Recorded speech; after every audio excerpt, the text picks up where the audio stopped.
Come on in, welcome to my home. Today we are going to address one of the things which I think was a mistake when I did my 7 freezer meals. While the 7 freezer meals did come out really good, and I am still eating off of the freezer meals, it's been a little while now, the one thing which I really wish I had thought of was how was I planning on cooking or reheating the meal. Here's why. At the end of each meal, after I made it, I put it in whatever I had available to freeze the item in. Sometimes it was aluminum foil, sometimes they were put in plastic bags, sometimes it was in glass, and all of that is fine and dandy until you go to reheat it. One of the benefits, and I mean it's one of the things which I also complained about the most, was the fact that with the prepared meals, you didn't have to go through the hassle of digging something out and then pouring something into something else into a pan and then baking it. No, all of that was right there in its own tray, container, whatever it was, and you could reheat in that item. I really liked that. I really liked that a lot. In fact, of the 2 meals, the 2 chicken meals that there were, which the chicken nuggets had to be baked. They had to be put on a sheet, then you had to pour the sauce on them, and then it just made a mess. No, that wasn't cool. So then I started thinking, well, are there things that I could take from freezer to oven? And there are a lot of things that you can do this. Now, a lot of us know that from experience that yes, you can cook in glass. Glass can go from freezer to the oven if you are careful. There is some glass which is specifically designed to be used in the freezer. Other glasses aren't, and they will break in the freezer, but there are some things that you can do.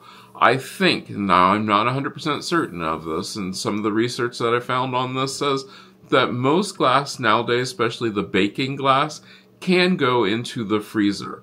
The big thing that you have to think about when working with glass are high temperature swings. You don't want to put hot things on a cold piece of glass because guess what? It'll break. Yeah, and you don't want to put a cold, like a frozen glass, whatever, tray, plate, whatever, into a hot oven because once again, it will break. Glass needs to have gradual warming, and I think the same thing holds true with ceramic. Anything which is of that kind of, it's really temperature sensitive, but there is glass which is literally made to do this. What I have found from my own personal experience is the fact that if I'm going to do something where I put it into glass and then heat it up in the oven, I will put it into the glass container. If it's cold, I do try to defrost everything before I put it into the oven, but I will start off with a cold oven. Yeah, I don't put it into a preheated oven. Nope, I start off with a cold oven and let the container warm up with the oven. That way I'm less likely to shock the container and break the glass. Is that important? Yeah, I don't want to have broken glass in my oven, and if I break the glass and there's food in it, there's a whole meal that's lost. But you also don't have to use glass. This goes back to what I said in that video about when you prepare something, you're preparing it ahead of time, you want to freeze it in individual sized servings.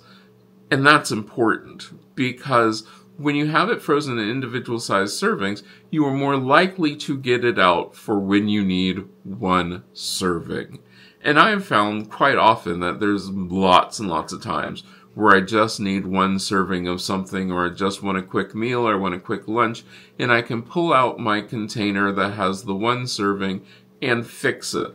This is where the problem was with the plastic bags, where I did use bags that were not reusable.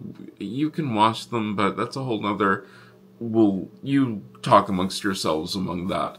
The plastic bags that I did use, then I would then have to put them into a different container and heat them up, whereas if I just put them into the container that could go straight from the freezer to the refrigerator, that didn't even make any sense. That could go from the freezer to the oven and heat them up that way, you can do that. I found a couple. One of them, there are two which I've been using lately. They're a Ziploc, and it is a freezer, and it can also go into the refrigerator. It works really well. You just put your food in there, you can freeze it. Remember, when you freeze something, you want to take the temperature down to a colder level, a cooler level, so it's not piping hot when you put it into the freezer. Then put it into the freezer. You want to take the temperature down as safely and rapidly as you can, but sometimes you can't do it quickly. But once it's in the container, I can put it into the freezer, freeze it. Then when I go to reheat it, yes, that plastic bag, which I'm going to look on the box right now, I have the wrapper right here. It is literally so that it can go from the oven, from the freezer to the oven. It has a zipper on the top, which you can open it up and, let steam out so the steam doesn't build up in there.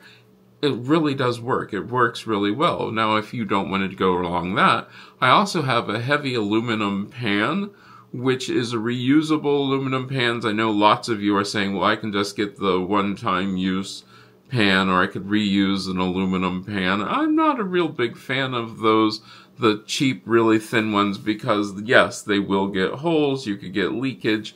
This is a more heavy aluminum pan. Now, it does come with a plastic top.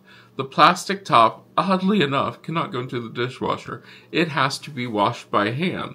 But the plastic top can be put into the freezer. You cannot cook with the top on it. So if you're going to cook with it, you have to I've used aluminum foil over mine. The nice part about this is it comes in different sizes. The different sizes then allow you to do things like the enchiladas fit nicely. I also did what else did I do? The yard of pizza. That went in really nicely, the individual size, into the container, heated it up, was wonderful. And then I could also use that as my serving container. If you put that down on a trivet or a mat so that it doesn't burn your table or destroy your placemat, then you can put that down there and eat right out of that, which is sort of like the containers for the 7 nights that I used for the 7 nights of pre-made food.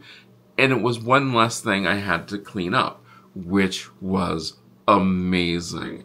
The one thing that all of these have the problem with is labeling.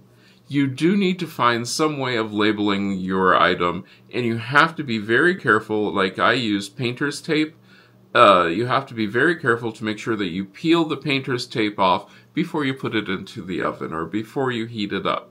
You're asking yourself, well, why don't you just microwave these things? I personally am not a big fan of microwaving leftovers simply because I think it just gives it a weird texture. But remember, that's me. For you, you might love being able to do that. But if you can find yourself some really nice containers that are individually sized and you can reheat all of the things straight from making the whole big batch, putting it into the individual size containers, freezing it, then taking it out of the freezer and heating it up and serving in that, it's amazing. It changed my life. This weekend was the first weekend in a few weeks that for the weekend I didn't have to do any cooking. I just put things into the oven, took my frozen meals out, put them into the oven, and cooked them that way. Most of the times I've found that it takes about 45 minutes to an hour to truly reheat something in the oven that way, but it's just going to depend upon what the recipe said. But I really, really, really am loving this. That's why you're going to see going forward, you'll see at least the 1 week a month, you will see me make a meal, which is literally for what I call feeding the freezer. I'll make the meal, put them into the containers, and then freeze it. So that way I will have meals on the weekends that I don't even have to cook. I don't even have to think. I can just pull something out, put it into the oven, and go. And it's like having a prepared meal. Well, it is a prepared meal, but it's made the way I want it to be made, and it tastes the way I want it to taste. I don't have to do extra seasoning because I did all of that beforehand. So yeah, I enjoy enjoying this. I really, really, really recommend it if you can figure out how to do your own pre-made meals and find your own containers. I would love to hear about what containers you like to use to freeze things in. You notice I did not mention putting all of a meal into one big container simply because, and I talked about that in the video, the fact that it is so hard to get. Most of the time you just want one serving, yet you have a whole bowl of whatever, and you're trying to get one serving defrosted out of that. It's such a hassle. It is such a hassle. But this way you take your one serving out, defrost it in the refrigerator. Do not defrost it on the counter. It's not all that safe, but yeah, in the refrigerator. Or you might not need to defrost it at all. It could go straight from the freezer into the oven, and then you can heat it up that way. It is really wonderful. I'd like to hear from you. What have you found for reheating your items in? What do you like? What do you not like?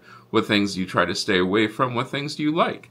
I'd like to take this time for thanking these people who let me go and do things like check out all the individual freezer containers that I could possibly get my hands on. If you want to be part of the Patreon or part of the channel memberships family, you can go ahead and join that. You get these videos early, but you'll also get a weekly vlog where I go do behind the scenes and show you what's going on and a lot of the things which are coming up. In the videos, you get to see me start working on them and that sort of thing. And it's a lot of fun. We have discussions there, so you can join that. Or, if you really want to help this channel, you can also like and share this video. This shows the YouTube algorithm that it is a video that should be shared and other people should know about it. And you could probably get some really good ideas about, yay, a freezer meal that I could make at home. Yeah. Let me know down in the comments what you thought about that, and I hope I get to see you again the next time you stop by.